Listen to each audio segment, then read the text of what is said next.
Hello friends, आज आपण गणेश पुराणातला 7वा अध्याय पाहतोय. ब्रह्मदेवाकडून व्यासांना उपदेश. भृगु ऋषी गणेश पुराण सांगू लागले. ती कथा ऐकण्यासाठी गणेशही सूक्ष्म रूपात तेथे उपस्थित झाला. त्यांच्या आगमनाने आश्रमाचे मंगलमय वातावरण अधिकच प्रसन्न जाणवू लागले. इतरांना त्यांचे अस्तित्व जाणवले नाही, पण भृगूंना ते अंतर्यामी समजलेच होते.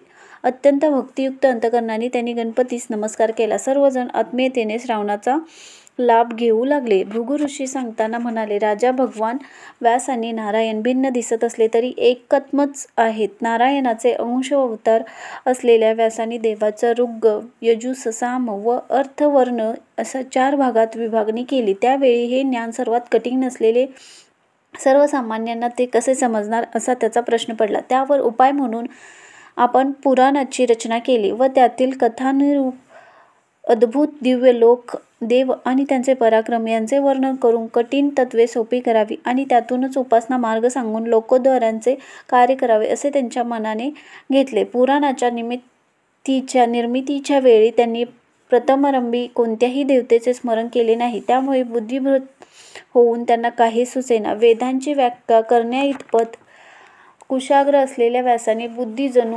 मंत्रप्रभावित सापाप्रमाणे स्तंभित झाली होती. व्यासांनी काय करावे ते सुचेना. या मनस्थितीमागची सत्यता पडताळून पाहण्यासाठी व्यासांनी ब्रह्मदेवाची भेट घेण्याचे ठरवले. सत्यलोकी ब्रह्मदेवाने व्यासांचा सत्कार केला व येण्याचे कारण विचारले. व्यास म्हणाले, कलियुगातील मानवांची प्रवृत्ती पापचरणाकडे जास्त आहे. हे पाहून मी व्यथित झालो आहे. नास्तिक आणि वेदांची निंदा करणाऱ्या मानवास कोणत्याही प्रकारची विधिनिषेध राहिलेला नाही. अशा परिस्थितीत वेदांचे तत्वज्ञान सोपे करून सांगावे व लोकांना सदाचार आणि मोक्षमार्गाची शिकवण द्यावी असा विचार करून मी पुराणे रचण्याचा संकल्प केला. पण आश्चर्य असे आहे की माझीच बुद्धीच काम करीनाशी झाली. दीडमूड झालेल्या मला काही सुचवतच नाही.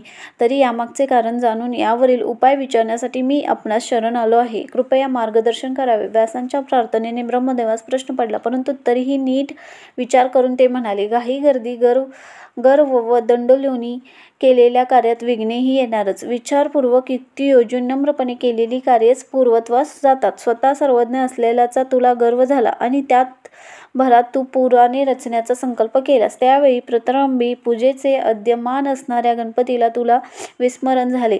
त्याचेच काय, पण इतर कोणत्याही देवतेचे तू स्मरण केले नाहीस. अरे, ज्यांनी ही सृष्टी निर्माण केली त्या सर्वप्रथम सर्वसमर्थ आहे.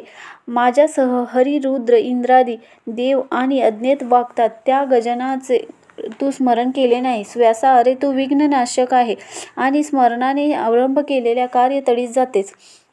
तो साक्षात ब्रह्मदेव, त्याला शरण जा. तोच तुझे संकल्प सिद्धीस नेईल. अन्यथा सहस्र वर्ष प्रयत्न केलास तरी काही साध्य होणार नाही. ब्रह्मदेवाचे भाषण श्रवणही करून बुद्धिभ्रम झालेल्या व्यासांचे नेमके उत्तर सापडेना. ते म्हणाले, सांप्रत मला तर काहीच समजत नाही. तरी गजानन म्हणजे कोण, त्याचे रूप कसे आहे, कोणत्या मार्गाने त्याचे ज्ञान होईल, यापूर्वी ते कोणाला प्रसन्न झाले होते का, याचा अवतार, त्याचे पराक्रम याबद्दल सविस्तर सांगून तू मला कसा प्रसन्न होईल ते कृपा करून सांगा. ब्रह्मदेव म्हणाले, गणपतीला प्रसन्न करण्याचे अनेक मंत्र आहेत, पण ज्याच्या योगाने सिद्धी लवकर प्राप्त होईल याचा मंत्र मी तुला सांगणार आहे. गणेशाचे एकंदर 7 कोटी महामंत्र आहेत. त्यांचे रहस्य मी काही शंकरास माहीत आहेत. पैकी षडाक्षरी मंत्र लवकरच सिद्धी देणारे आहेत. गणेशाचे भक्त सिद्ध व जीवनमुक्त होऊन त्यांच्या ठायी अद्भुत सामर्थ्य येते. ते भक्त देवांनाही पूज्य होतात. जे लोक गणपतीची उपासना करीत नाहीत त्यांचे तोंडही पाहू नये.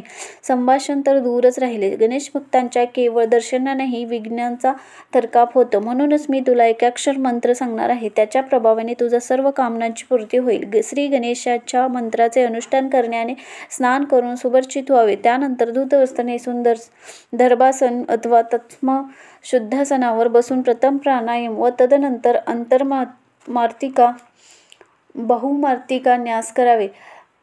गणपतीचे आपादमस्तक ध्यान करून मानस पूजा करावी. नंतर गणपती प्रसन्न होईपर्यंत दृढ निष्ठेने नियमपूर्वक पुरचरण्य करीन असा संकल्प करावा. अनुष्ठ समयी मनाची एकाग्रता कायम राहील व अडथळा येणार नाही असे एकांत स्थान निवडावे. अनुष्ठान भक्तियुक्त अंतःकरणाने करावे. निंदक, नास्तिक, दुराचारी, शठ, निर्दयी माणसांना मंत्रोपदेश देऊ नये.